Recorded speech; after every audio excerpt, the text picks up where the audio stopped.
Students, पिछले video में discuss किया था मैंने रिलेशन चैप्टर, ठीक है। उसमें टाइप्स ऑफ रिलेशन था, जिसमें आपने देखा था कि आइडेंटिटी रिलेशन क्या होता है, यूनिवर्सल रिलेशन क्या होता है, एम्प्टी रिलेशन क्या होता है और इनवर्स ऑफ रिलेशन क्या होता है। तो आज जो टॉपिक में डिस्कस करेंगे हम लोग, तो आज का टॉपिक है रिफ्लेक्सिव, ठीक है। तो रिफ्लेक्सिव रिलेशन होता क्या है, इसके नेक्स्ट वीडियो में देखेंगे हम लोग सिमेट्रिक, फिर transitive and finally equivalence relation, ठीक है। तो रिफ्लेक्सिव रिलेशन क्या होता है, चलिए उस पर चलते हैं हम लोग। रिफ्लेक्सिव रिलेशन जो है वो काम करता है आइडेंटिटी रिलेशन। तो आइडेंटिटी रिलेशन के बारे में याद होगा आपको कि each and every elements of the given set, यानी इसी के सेट में जितने भी एलिमेंट्स आपके दिए हुए हैं वो सभी के सभी खुद से ही रिलेट करेंगे, ठीक है। किससे रिलेट करेंगे? खुद से ही रिलेट करेंगे। यानी each element of the given set is related to itself, यानी कहने का अर्थ हो गया कि अगर आपका सेट में A belongs to set A, ठीक है, सेट A में A एलिमेंट है आपका, तो इसका मतलब है देन A रिलेट्स A। ध्यान रखिएगा कि एलिमेंट जो है वो खुद से रिलेटेड होगा, ये आइडेंटिटी रिलेशन कहता है। रिफ्लेक्सिव भी इसी पर काम करता है, ठीक है ना। तो अब सवाल उठता है कि रिफ्लेक्सिव तब किस तरह से होगा, तो हम यहाँ पर कुछ एग्जांपल से इसको देखते हैं। तो एग्जांपल के तौर पर मैंने लिया है सेट A, जिसमें एलिमेंट 1 2 3 अवेलेबल है आपका, और उस पर बेस्ड कुछ रिलेशंस मैंने यहाँ पर लिए हैं, ठीक है। तो अब देख रहे हैं हमको यहाँ पर कि कौन सा रिलेशन इसमें से आपका आइडेंटिटी है, ठीक है, आइडेंटिटी है, और कौन सा रिलेशन आपका रिफ्लेक्सिव है, ठीक है। तो इससे आपको फर्क पता चल जाएगा कि आइडेंटिटी और रिफ्लेक्सिव है, ठीक है ना। तो रिफ्लेक्सिव के बारे में मैंने क्या बताया आपको कि वो काम करता है आइडेंटिटी रिलेशन, और आइडेंटिटी रिलेशन क्या कहता है कि each and every elements of the set is related to itself. तो एग्जांपल के तौर पर मैंने यहां लिया है, ठीक है, जैसे इसमें 1 है आपका, 2 है आपका, 3 है आपका, ठीक है। तो 1 यहां पर आप देखो 1 खुद से रिलेटेड है, 1 फिर 2 भी खुद से रिलेटेड है, 3 भी 3 से रिलेटेड है। मतलब each and every elements of the set is related to itself, इसलिए ये आइडेंटिटी रिलेशन आपका कहलाएगा, ठीक है। हालांकि रिफ्लेक्सिव काम करता है आइडेंटिटी पर, तो ये आइडेंटिटी रिलेशन है, इसलिए ये रिफ्लेक्सिव भी होगा आपका, ठीक है, कोई दिक्कत नहीं। तो ये सेकेंड रिलेशन जो आपके पास है, इसमें भी आप गौर करो, 1 का आइडेंटिकल है आपका, यहाँ पर 2 का भी रिलेटेड है इटसेल्फ, 3 भी रिलेटेड है इटसेल्फ, लेकिन इसमें एक्स्ट्रा एलिमेंट कैरी कर रहा है कि 1 2 से भी रिलेटेड है। तो इसका मतलब क्या हुआ कि ये तो आइडेंटिटी रिलेशन नहीं होगा आपका, क्योंकि वो तो बोलता है खुद से रिलेट करना चाहिए उसको, तो ये आपका आइडेंटिटी रिलेशन नहीं होगा, ठीक। लेकिन ये रिफ्लेक्सिव कहलाएगा, ये रिफ्लेक्सिव कहलाएगा, क्योंकि रिफ्लेक्सिव बोला सिर्फ वर्क करता है उस पर, मतलब एलिमेंट खुद से रिलेट करेगा ही, साथ में वो किससे करता है उससे हमको कोई मतलब यहाँ नहीं है, ठीक ना। जैसे मेरा जो कंडीशन हमको प्रोवाइड किया गया था एज एग्जांपल कि मैं खुद से रिलेट करूं, ठीक है, वो आइडेंटिटी बोला, रिफ्लेक्सिव भी उसी पे काम किया, ये ठीक है। तो आइडेंटिटी कहता है कि हम दूसरे से रिलेट नहीं कर सकते हैं, लेकिन रिफ्लेक्सिव इसके बारे में कुछ भी नहीं कहता है, आप दूसरे से रिलेट करो या ना करो ये आपकी मर्जी, लेकिन खुद से रिलेशन होना जरूरी है, ये रिफ्लेक्सिव का कहना है, ठीक है। तो इसमें आप देखो रिलेशन 3 में 1 खुद से रिलेटेड है आपका, ठीक है।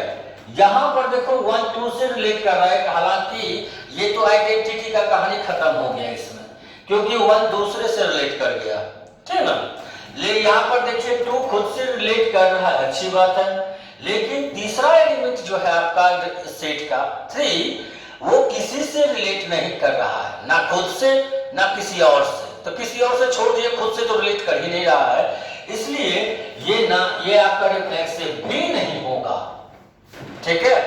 और फाइनली फोर्थ रिलेशन जो आपका है, ठीक ना, ये कह देखिए आपका 1 2 से रिलेटेड टू 1 से रिलेटेड है, मतलब कोई भी एलिमेंट खुद से रिलेटेड यहाँ है ही नहीं, तो इसका मतलब ना ही ये आइडेंटिटी रिलेशन होगा और ना ही आपका ये रिफ्लेक्सिव रिलेशन होगा, ठीक है। यानी रिफ्लेक्सिव के कंक्लूजन पर हम लोग आ सकते हैं यहाँ पर कि फॉर एवरी ए, इसको हम लोग ये सिंबल जो है फॉर ऑल बोल सकते हैं इसको हम लोग, ठीक है, या फिर फॉर एवरी बोल सकते हैं इसको हम लोग, ठीक ना। तो ये कहता है हमको कि for all A belongs to set A, यानी जितने भी एलिमेंट्स हैं सेट के अंदर वो ये कहता है, ठीक है, for all A belongs to set A, ठीक है, implies A belongs to R, या फिर हम लोग बोले इंप्लाइज ए रिलेट्स ए, यानी that is A belongs to R, यानी हर एक एलिमेंट्स के लिए, ठीक है, उसका आइडेंटिकल फॉर्म उस रिलेशन के अंदर मौजूद होना चाहिए। साथ में वो एक्स्ट्रा क्या कैरी करता है उससे हमको कोई मतलब यहाँ नहीं है, लेकिन उसका आइडेंटिकल फॉर्म हर एक एलिमेंट का सेट के अंदर होना चाहिए, ठीक है। नोट्स की तरफ देखें अगर हम लोग तो कंक्लूजन हमको मिलता है कि हर एक आइडेंटिटी एलिमेंट्स, ठीक है, ईच आइडेंटिटी रिलेशन जो है उसको हम लोग रिफ्लेक्सिव बोल सकते हैं, ठीक है, लेकिन हर रिफ्लेक्सिव रिलेशन को हम लोग आइडेंटिटी नहीं बोल सकते हैं। अब बोलोगे वजह, तो वजह आपने देखा था एग्जांपल में कि आइडेंटिटी रिलेशन क्या बोला था आपको कि हर एक एलिमेंट खुद से रिलेट करना चाहिए, किसी और से नहीं, ये आइडेंटिटी बोला, खुद से रिलेट करना चाहिए किसी और से नहीं। लेकिन रिफ्लेक्सिव कहता है, काम तो करता है आइडेंटिटी पर, ठीक है, लेकिन रिफ्लेक्सिव कहता है कि हर एक एलिमेंट खुद से रिलेट तो करना चाहिए, ये कंपल्सरी है आपका, लेकिन किसी और से रिलेट करे या ना करे ये उसकी मर्जी, वो अपने साथ एक्स्ट्रा एलिमेंट कैरी करता है या नहीं करता उससे हमको कोई मतलब नहीं है, ठीक है। इसलिए हर एक आइडेंटिटी रिलेशन को रिफ्लेक्सिव बोल सकते हैं, लेकिन हर रिफ्लेक्सिव को हम लोग आइडेंटिटी नहीं बोल सकते हैं। कोई प्रॉब्लम, ठीक है। आगे देखते हैं हम लोग कि कोई भी रिलेशन रिफ्लेक्सिव है या नहीं है कैसे पता करेंगे, ठीक है। तो अगर आपको रिलेशन खुद तैयार करके दे दिया तो आसान है, ठीक है ना, पहचान लोगे आप, जैसे अभी एग्जांपल आपने देखा था। लेकिन अगर ये एग्जांपल नहीं देता, ठीक है, तो क्या करते हैं हम लोग, तो इसका नियम है, सबसे पहला नियम, pick one elements from the set, यानी आपको रिफ्लेक्सिव शो करना है तो आपको सिर्फ एक ही एलिमेंट आपको पिक करना है, ठीक है ना, ताकि वो आइडेंटिकल फॉर्म तैयार कर सके, ठीक है। जैसे एग्जांपल के तौर पर हमने यहाँ ले लिया let A belongs to set A, ठीक है, एक एलिमेंट हमने सेट से उठा लिया। उसके बाद दूसरा स्टेप इसका होता है, इसके जो भी रूल्स हमको प्रोवाइड किए गए हैं उसको चेक करना है आपको कि वो सही स्टेटमेंट जो है सही है, ट्रू है या फिर वो फॉल्स है, ठीक है, सही है या वो फॉल्स है। Either element A is related to itself or not, इसका मकसद इतना ही है, ठीक है, कि कोई भी एलिमेंट खुद से रिलेट कर रहा है या नहीं कर रहा है, कि अगर वो रिलेट कर रहा है मतलब स्टेटमेंट मेरा सही है, ठीक है, तो इसका अर्थ यही हुआ कि therefore A belongs to relation, ठीक है, that is A relates A, ठीक है। आप ये दो में से कोई एक सिंबल यूज कर सकते हो, ठीक है ना, दोनों दिखाने की आवश्यकता यहाँ नहीं है। तो इससे आपका साबित हो गया कि ए बिलोंग कर रहा है रिलेशन में, तो इसका अर्थ हो गया ये आपका कि आर जो है वो रिफ्लेक्सिव रिलेशन आपका है, आर इज रिफ्लेक्सिव रिलेशन। मात्र इतना ही स्टेप आपको चलना है, और इसमें से ये स्टेप तो आपका आसान है, ठीक है। ये स्टेप मेनली आपको दिमाग लगा के सोचना है कि स्टेटमेंट सही है या गलत है। अगर सही है तो बिलोंग करेगा रिलेशन के अंदर, मतलब एलिमेंट खुद से रिलेट कर रहा है, इसलिए आर रिफ्लेक्सिव होगा। अगर वो फॉल्स होता है स्टेटमेंट मेरा गलत है, जिसका अर्थ हुआ कि वो रिलेशन के अंदर बिलोंग नहीं कर रहा है, मतलब एलिमेंट जो है खुद से रिलेट नहीं कर पा रहा है, इस वजह से हम लोग बोल सकते हैं कि वो रिफ्लेक्सिव नहीं है, ठीक है। शुरुआत करते हैं क्वेश्चन से। तो सबसे पहला क्वेश्चन आता है आपका कि एक रिलेशन प्रोवाइड किया गया है, ये आपका ऑर्डर पेयर फॉर्म है, और रूल्स है कि ए इज वाइफ ऑफ बी, ए जो है बी का वाइफ है, ठीक है, ये नियम दिया है, और ये दिखा रहा है आपको कि सेट से बिलोंग कर रहा है, ठीक है, सेट का फॉर्मेट दिखा रहा है वो आपको। ये आपका हो गया रूल्स, ठीक है, और ये दिखा रहा है आपका ऑर्डर पेयर, ऑर्डर पेयर, ठीक है। तो रूल्स है कि ए इज वाइफ ऑफ बी। हमने क्या कहा था आपको कि एक एलिमेंट आपको पिक करना है, कुछ भी जितने सारे मतलब वेरिएबल्स हैं, स्पेशल कैरेक्टर्स हैं, कुछ भी आप उठा लो, उससे कोई फर्क नहीं पड़ता है उसको। हमने एक एलिमेंट x उठा लिया, let x belongs to, set क्या चीज का है आपका, a का, तो मैंने मान लिया x बिलोंग्स टू a, ठीक है। तो अगर x a में बिलोंग कर रहा है तो इसका मतलब अगर उसको खुद से रिलेट करवाना है तो x, x बनेगा आपका, ठीक है। इसका मतलब a के जगह क्या दिख रहा है आपको, x, और b के जगह क्या दिख रहा है आपको, x, यानी a और b दोनों के जगह क्या दिखा आपको, x। तो हम क्या करते हैं, यहां भी a की जगह डाल देते हैं x, और इस जगह भी b की जगह हम लोग डाल देते हैं यहां पर x, और ये स्टेटमेंट को हम यहां पर डालते हैं, लिखते हैं यहां पर कि सिंस x, ठीक है, x is wife of x, ठीक है। स्टेटमेंट तो मैंने लिख लिया, आप डिसाइड करना ये चीज कि स्टेटमेंट क्या सही है या गलत है, ठीक है। तो अब सवाल उठता है कि x is wife of x, मतलब कि एक ही एलिमेंट आपके पास है, तो अब बताओ कोई खुद का वाइफ हो सकता है? वाइफ होने के लिए होना पड़ेगा पहले फीमेल, ठीक है। तो फीमेल पे बाद में बात करेंगे, अगर बॉयज हुआ तो वाइफ तो हो नहीं सकता है, तो यही कहानी खत्म हो गया, इस पे आगे बढ़ने की आवश्यकता ही नहीं है। तो इसका मतलब क्या हुआ कि स्टेटमेंट आपका फॉल्स हो गया, स्टेटमेंट क्या हो गया आपका, फॉल्स हो गया। इसका अर्थ ये हुआ कि ये जो x है खुद से रिलेट नहीं कर रहा है, तो इसका मतलब लिखेंगे हम लोग कि x does not belongs to r1, और जब ये बिलोंग नहीं करेगा रिलेशन में, तो इसका मतलब क्या हुआ कि रिलेशन जो होगा आपका is reflexive, relation is reflexive, ठीक है। कोई कंफ्यूजन? सेकंड क्वेश्चन की तरफ चले हम लोग। तो सेकंड रिलेशन आपको दिया गया कि L1 L2, ठीक है, और L1 रूल्स क्या है मेरे पास कि L1 पैरेलल है L2 का, ठीक है, और L1 L2 किस सेट से आ रहा है, सेट S से आ रहा है। S किस तरह का सेट है, तो S is the set of lines in a plane, ठीक है ये। तो अब सवाल उठता है कि आपको कितना एलिमेंट्स उठाना चाहिए था, रिफ्लेक्सिव है तो सिंगल एलिमेंट, एक ही एलिमेंट उठाना है आपको। तो let L belongs to, set क्या चीज का है आपका, S का, तो let L belongs to S, सही है ये। अब L लेना है आपको, तो L लिए आप, यहां भी L लिए, यहां भी, ये आइडेंटिकल फॉर्म हो गया इसका। तो आप गौर करो L1 के जगह क्या आ रहा है, L1 के जगह आ रहा है L, और L2 के जगह भी आ रहा है L, मतलब L1 के जगह रिप्लेस करना है L आपको, L2 के जगह रिप्लेस करना है L। तो ये नियम कैसा दिखेगा आपको, since L1 parallel, sorry L parallel to L। अब सवाल उठता है कि स्टेटमेंट डिसाइड करो ये सही या गलत। तो सवाल सबसे मन में आता है कि क्या कोई भी लाइन खुद का पैरेलल हो सकता है? अगर हम एक लाइन ड्रॉ कर दें यहां पर, ये L है मेरा, तो क्या इसको हम खुद का इसको पैरेलल बोल सकते हैं यहां पर? तो मन में आ रहा होगा कि पैरेलल लाइन तो पढ़े थे कि two lines which never meet, ठीक है, two lines which never meet, मतलब सिंपल भाषा में बोले अगर तो two lines which never intersect each other. गौर करिएगा बात को, बोला है पैरेलल लाइंस का कहानी आपने सबने पढ़ा होगा कि पैरेलल लाइंस क्या है, two lines which never intersect each other is parallel, ठीक है, ये कहानी ना। अब सवाल उठता है यहां पर कि ये जो बोलोगे कि सब कहां पर, सब तो सब मिल ही रहा है, ठीक है, यहां तो इंटरसेक्शन का कहानी नहीं है आपका।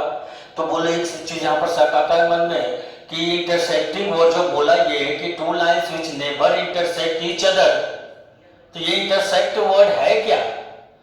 तो जूनियर क्लासेस में आपने पढ़ा होगा इंटरसेक्टिंग लाइंस के बारे में कि two lines which share one common point, to lines which share one common point, ठीक है, is called intersecting lines. Concentrate करने वाली बात यह है कि पैरेलल लाइंस ने आपको बोला कि दो लाइन जो कभी आपस में ना मिले, two lines which never intersect each other, और इंटरसेक्टिंग लाइंस कहता है कि two lines which share one common point. Then क्या यहां पर ये एक पॉइंट शेयर कर रहा है आपका? अब सोचो ये कितने लाइंस हुए? एक सिंगल लाइंस। ये कितने लाइंस है आपके? सिंगल लाइंस है। लेकिन देखिए क्या ये इंटरसेक्ट कर रहा है आपका? अब देखिए दो लाइंस है ना। अब ये बताइए एक पॉइंट शेयर कर रहा है, एक कॉमन पॉइंट है इसके पास? नहीं है। ये सारा का सारा शेयरिंग कर रहा है और सारा का सारा पॉइंट शेयर करे, when all the points are shared, that is not called intersecting lines, that is called overlapping lines, coincident lines. Parallel lines जो है वो कोइंसिडेंस लाइंस या ओवरलैपिंग लाइंस के बारे में कुछ नहीं बोलता है। वो कहता है सिर्फ कि two lines which never intersect each other, और ये इंटरसेक्ट नहीं कर रहा, ये सिंगल पॉइंट शेयर नहीं कर रहा है, ये सभी का सभी पॉइंट शेयर कर रहा है। ये ओवरलैपिंग है जिसके बारे में पैरेलल लाइंस कुछ नहीं कहता है। इसका मतलब ये हुआ कि हम इसको पैरेलल बोल सकते हैं, मतलब मेरा ये स्टेटमेंट ट्रू है। ठीक है, ये स्टेटमेंट क्या है आपका? ट्रू है। तो हम लिख सकते हैं यहाँ पर therefore L belongs to R, मतलब that is L relates to L, मतलब खुद से वो रिलेट कर रहा है यहाँ पर। So L R2 is reflexive। ये क्या हो गया आपका? रिफ्लेक्सिव हो गया। ठीक है, थर्ड क्वेश्चन की तरफ चलते हैं हम लोग। तो थर्ड रिलेशन कहता है कि a minus B is divisible by 8, ये नियम है आपका। ठीक है, और a और b कहां से आ रहा है आपका? रियल नंबर से आ रहा है। r जो है ये क्या है? रियल नंबर्स, ठीक ना। और रियल नंबर्स आप लोग सभी जानते हैं। ठीक है, तो एलिमेंट आपको पिक करना है रियल नंबर से, चेक करना है कि क्या डिफरेंसेस जो हैं उसके, ठीक है, वो 8 से डिविजिबल होंगे या नहीं होंगे। ठीक है, क्या a माइनस बी जो है वो 8 से डिविजिबल होगा या नहीं होगा। तो सबसे पहले हम लोग एलिमेंट पिक करते हैं यहाँ पर कि let x belongs to real number. ठीक है, x belongs to real number, एक एलिमेंट लिया और जब ऑर्डर पे फॉर्म करने गए सिंगल एलिमेंट से हम लोग, तो हमको मिला x, x, यानी a के जगह भी x, b की जगह भी x। तो इसका मतलब a के जगह भी रिप्लेस करना है x और b के जगह भी रिप्लेस करना है आपको x। तो लिखेंगे सिंस x माइनस x। अब देखिए ये सॉल्व होने लायक है। ठीक है, तो इसको सॉल्व कर लेते हैं इक्वल टू 0 और स्टेटमेंट को हम लोग पूरा कर लेते हैं कि इज डिविजिबल, ठीक है, इज डिविजिबल बाय 8। तो अब ये देखना है कि क्या ये स्टेटमेंट सही या गलत। क्या 0 को आप 8 से डिवाइड कर सकते हो या नहीं कर सकते हो। ठीक है, तो ध्यान से देखिए, क्या 0 को आप 8 से डिवाइड कर सकते हैं या नहीं कर सकते हैं। बिल्कुल कर सकते हैं डिवीजन। 8 0 जा 0 और ये कट गया आपका, डिविजिबल हो गया। यानी हम इसको दिखा भी सकते हैं जो मैथमेटिकल टर्म्स में कि दैट इज 0 इक्वल्स क्या था, डिविडेंड इक्वल टू, फॉर्मूला क्या था, dividend equal to divisor into quotient plus remainder. तो डिविडेंड के तौर पर है आपका 0, डिवाइजर कौन है, 8 है, कोसेंट क्या दिया, 0 दिया, रिमाइंडर आपको लिखने की आवश्यकता है या कुछ नहीं है ना। तो इसका मतलब ये हुआ, लिख दो कोई दिक्कत नहीं है इससे, रिमाइंडर 0 आ रहा है, मतलब क्या डिविजिबल है ना ये। तो हम लोग लिख सकते हैं कि therefore x belongs to R3, that is x relates x। ठीक है, तो so R3 is a reflexive, ये क्या हो गया आपका, रिफ्लेक्सिव। ठीक है, कोई दिक्कत समझ में आ रही है। अभी तक जितने भी क्वेश्चंस आपने देखे थे लगभग सभी के सभी रिफ्लेक्सिव थे आपके। ठीक है, कोई टेंशन नहीं था, इसलिए उसको जनरल तरीके से हम लोग उसको करते गए। ठीक है, कोई प्रॉब्लम। लेकिन अब कुछ क्वेश्चंस ऐसे देखेंगे जो कि रिफ्लेक्सिव नहीं है आपके। ठीक ना, तो एक छोटा सा सवाल मन में आता है कि जब भी हम लोग कोई चीज नया खरीदते हैं या कोई हमसे एडवाइस मांगता है कि ये अच्छा होगा या नहीं होगा, खरीदे या नहीं खरीदे, तो हम लोग क्या बोलते हैं। अगर उसके बारे में पता है और वो उसका हर चीज अच्छा है, तो हम लोग क्या बोलते हैं उसको कि खरीद ले, अच्छा है, कोई दिक्कत नहीं है, कोई प्रॉब्लम नहीं है।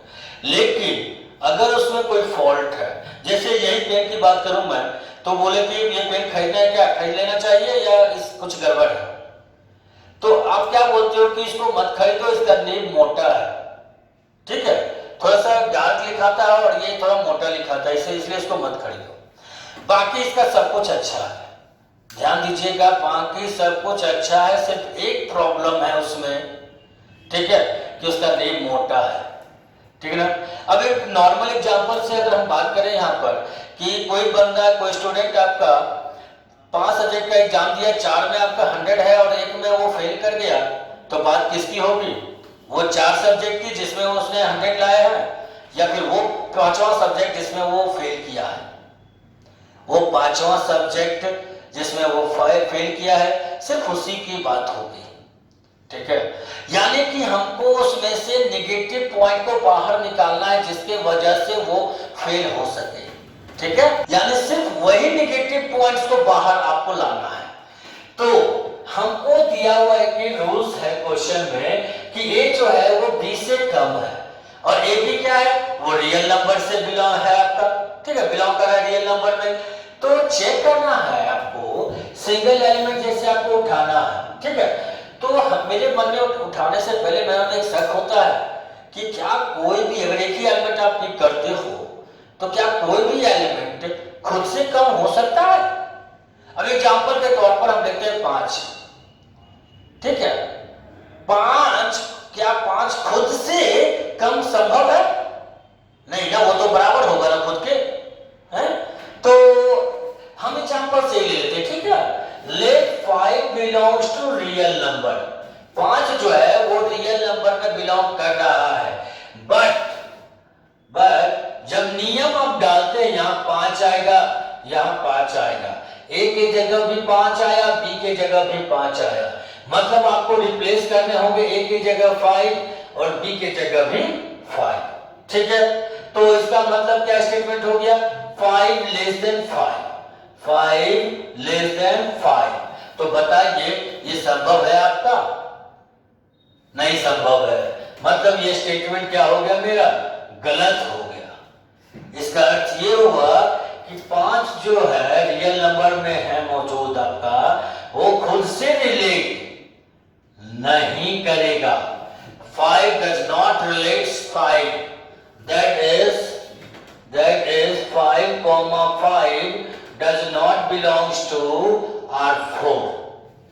ये दोनों सिंबल से आप कंफ्यूज मत होना, कोई एक सिंबल यूज कर सकते हैं आप यहाँ पर, ठीक है, आप करना चाहो तो दोनों यूज कर सकते हो, ठीक है, लेकिन एक सिंबल भी आप शो कर दो काफी है वो, ठीक है, दोनों की आवश्यकता एक साथ नहीं है आपकी।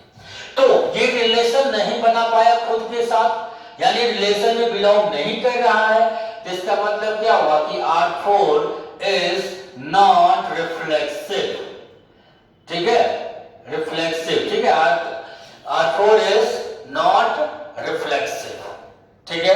एक लास्ट क्वेश्चन देखते हैं इसमें हम लोग। क्वेश्चन है मेरा, relation R5 AB such that A square plus B square equals to 1, AB belongs to R।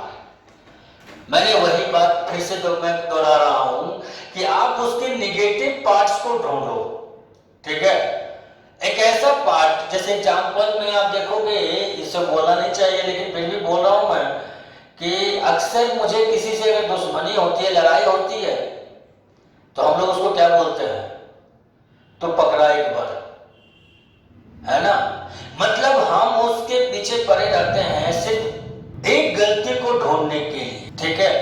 और आपको सेम वर्क करना है यहां पर, आपको रिफ्लेक्सिव में एक ही एलिमेंट पिक करना है। ध्यान रहे कि ऐसा एलिमेंट आप ढूंढने की कोशिश करो जहां पर आप यहां रखें और वो आपको इक्वल टू 1 ना दे। तो नॉर्मल में आप 0 ही उठा लो, रियल नंबर तो बोल ही रहा है वो, ठीक है, रियल नंबर तो बोल ही रहा है। आप 0 उठा लो, 1 उठा लो, 2 उठा लो, 3 उठा लो, हर जगह ये फेल कर जाएगा। तो चलिए हम उठाते हैं यहाँ पर, लेट 1 बिलोंग्स टू, या फिर 1 छोड़ दीजिए, ठीक है, 0 ही पिक करिए, 0 बिलोंग्स टू रियल नंबर, सही है। तो 0 अगर आ रहा है तो 0 आप यहां भी डालोगे, 0 आप यहां भी डालोगे, ए के जगह भी 0 रखना पड़ेगा, बी के जगह भी 0 रखना पड़ेगा। मतलब यहाँ ए के जगह 0 और यहाँ भी बी के जगह 0।